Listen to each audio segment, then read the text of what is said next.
Mes très chers frères, mes bien-aimées sœurs, chers amis des deux hémisphères, à mon coup de maillet, cet enseignement, cette communication est ouverte. Tout d'abord, nous procéderons par ce que nous ont appris nos pères, la charité pour les pauvres. Cela est fait. Deuxièmement, nous allons effectivement faire une prière. Alors, elle n'est pas choisie au hasard.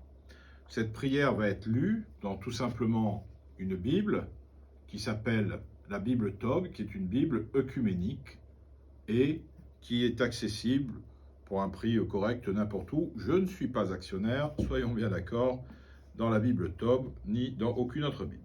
Donc il s'agit du psaume référencé comme 19.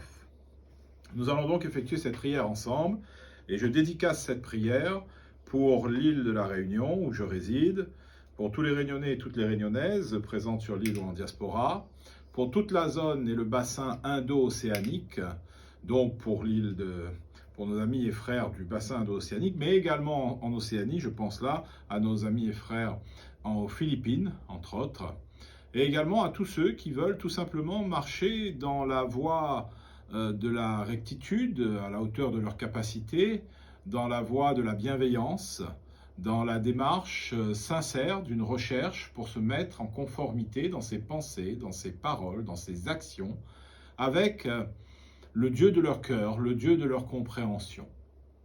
En l'occurrence, le mien est simplement le Dieu un et unique dans une unicité absolue, antérieure à tout commencement et qui existera après la fin de toutes choses. Le Maître et le Roi de ce monde. Psaume 19. Du chef de chœur, psaume de David. Les cieux racontent la gloire de Dieu. Le firmament proclame l'œuvre de ses mains. Le jour en prodigue au jour le récit, la nuit en donne connaissance à la nuit. Ce n'est pas un récit, il n'y a pas de mots, leur voix ne s'entend pas. Leur harmonie éclate sur toute la terre et leur langage jusqu'au bout du monde. Là-bas, Dieu a dressé une tente pour le soleil. C'est un jeune époux sortant de la chambre, un champion joyeux, de prendre sa course. D'un bout du ciel il surgit, il vire à l'autre bout, et rien n'échappe à sa chaleur. La loi du Seigneur est parfaite. Elle rend la vie. La charte du Seigneur est sûre. Elle rend sage le simple. Les préceptes du Seigneur sont droits, ils rendent joyeux le cœur. Le commandement du Seigneur est limpide, il rend clairvoyant.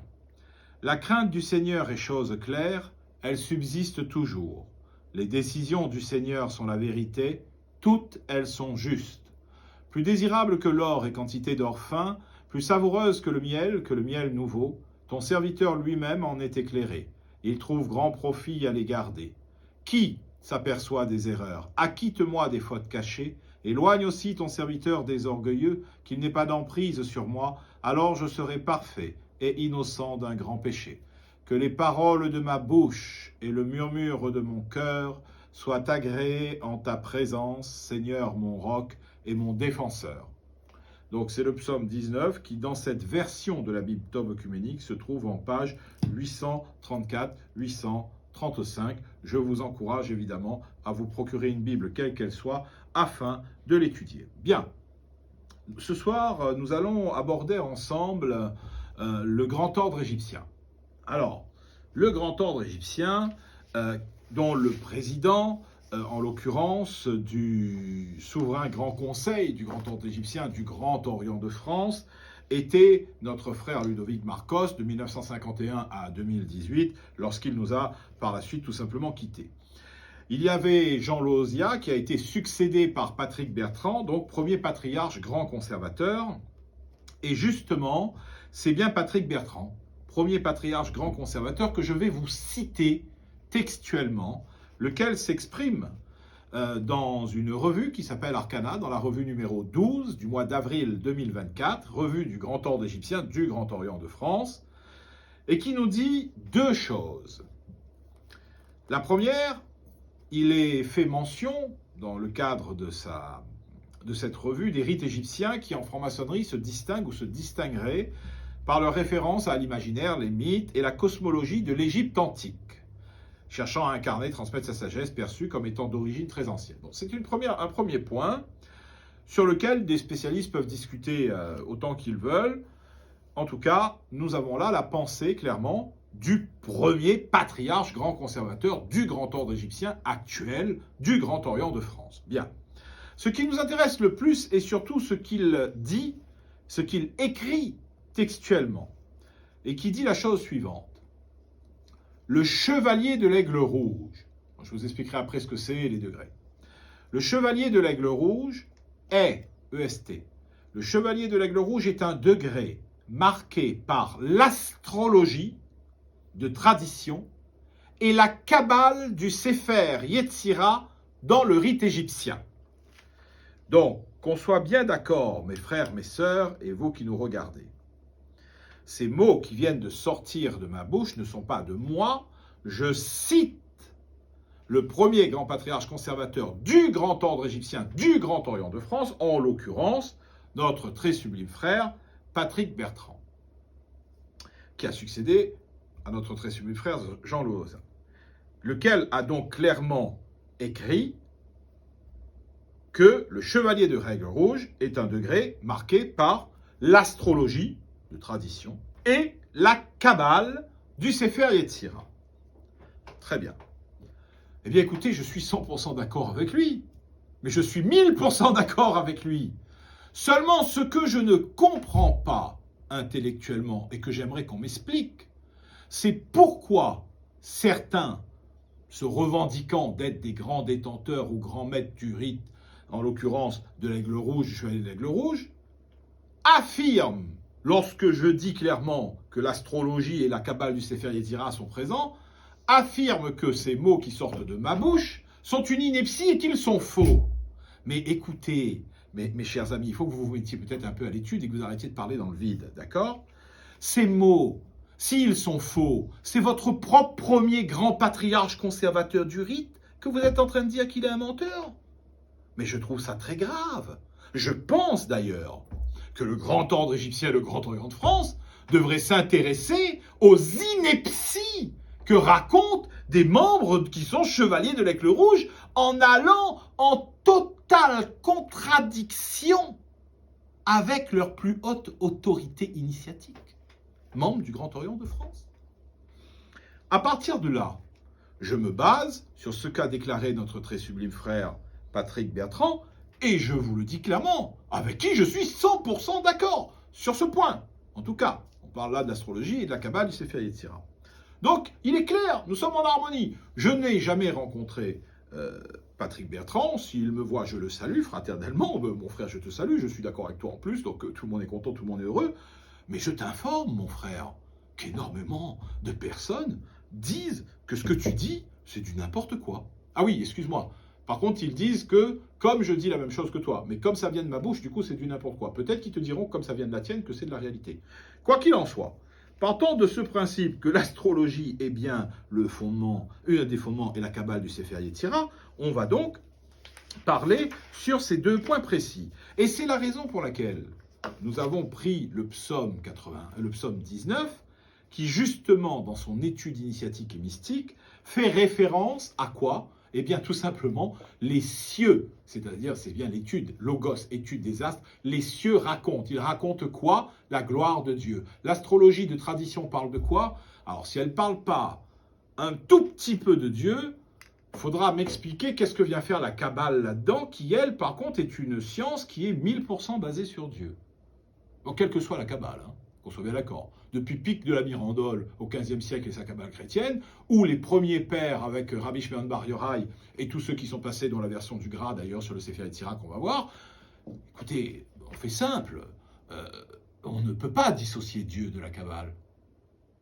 D'ailleurs, on va faire simple, je vais lire simplement le premier verset du Sefer Yetzira. Premier verset, bien évidemment, que tous ceux qui aboient pendant que la caravane passe est très clair. Donc, je vous le lis.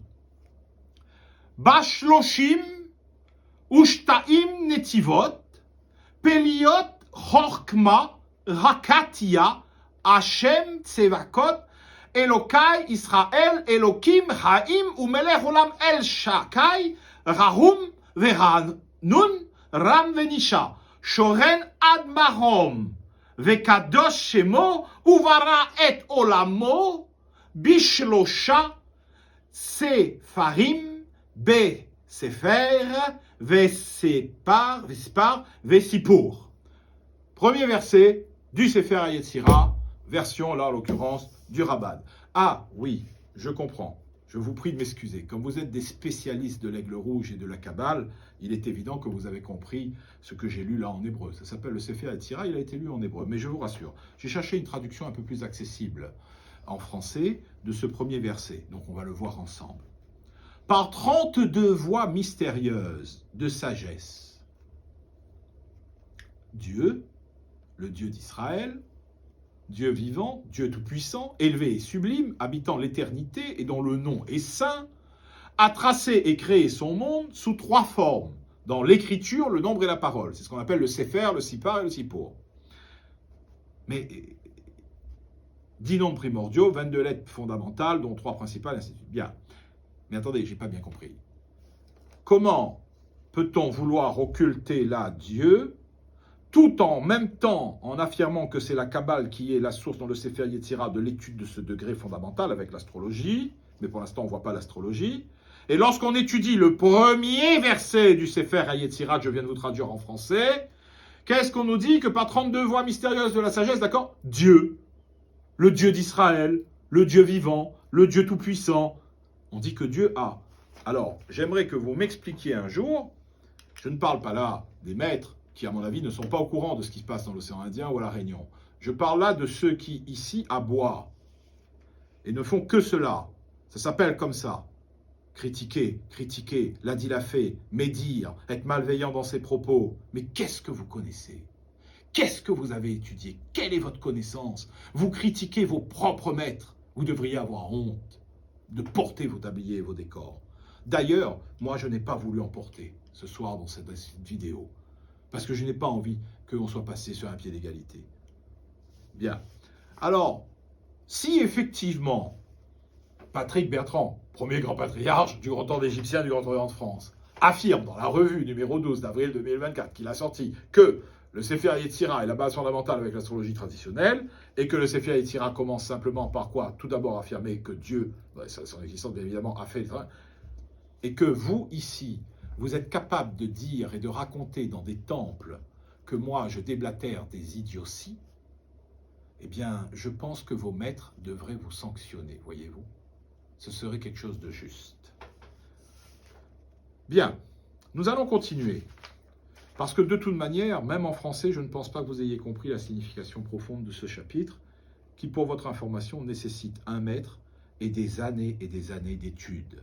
Et avant d'entrer dans un Sefer Yetzira, on doit étudier plein de choses. Et il y a le Sefer Abaïr, et il y a le Pardes Harimonim, et il y a le Sefer HaZohar. Et avant d'entrer dans le Sefer HaZohar, là, il y a le Hakdamat HaZohar, c'est les préliminaires du Zohar, et ainsi de suite. Mais, enfin bref.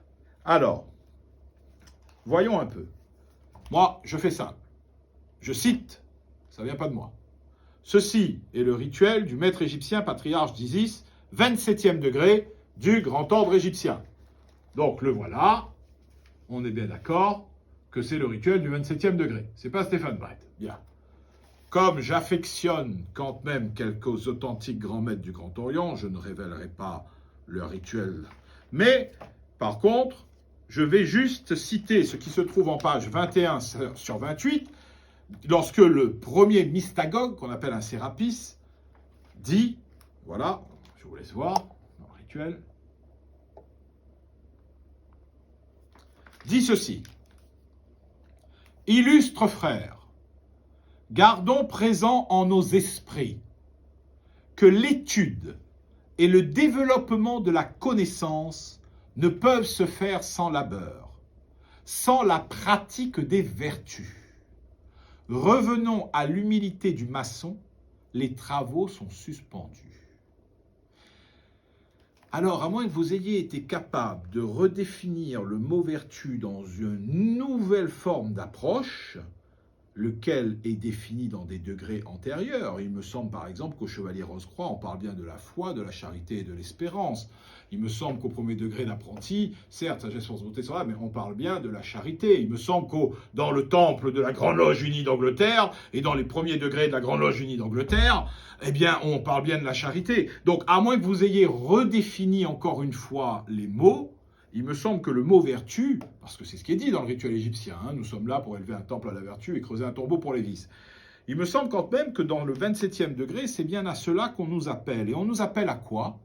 À l'étude et le développement de la connaissance. Mais moi, je vous le dis, vous n'avez pas la connaissance. Je n'ai pas la prétention de détenir 1000% ou 100% de la connaissance. Mais j'affirme clairement que vous n'avez pas la connaissance.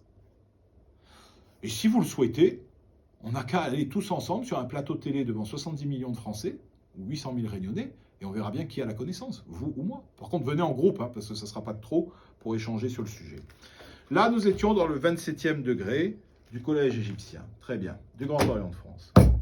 Maintenant, voyons un peu le philosophe inconnu, philosophe hermétique, collège du Grand Orient de France, le 20e degré, le rituel. Je vous rassure, uniquement par respect pour les frères du passé qui sont décédés et qui m'ont transmis des choses, je ne révélerai pas les rituels. Uniquement par respect, parce que quand je vous vois, vous, ici, en train de palefronner et de faire l'intéressant avec des sautoirs dont vous n'avez aucune idée de la signification, franchement, j'ai pas trop l'impression que... Enfin, bref.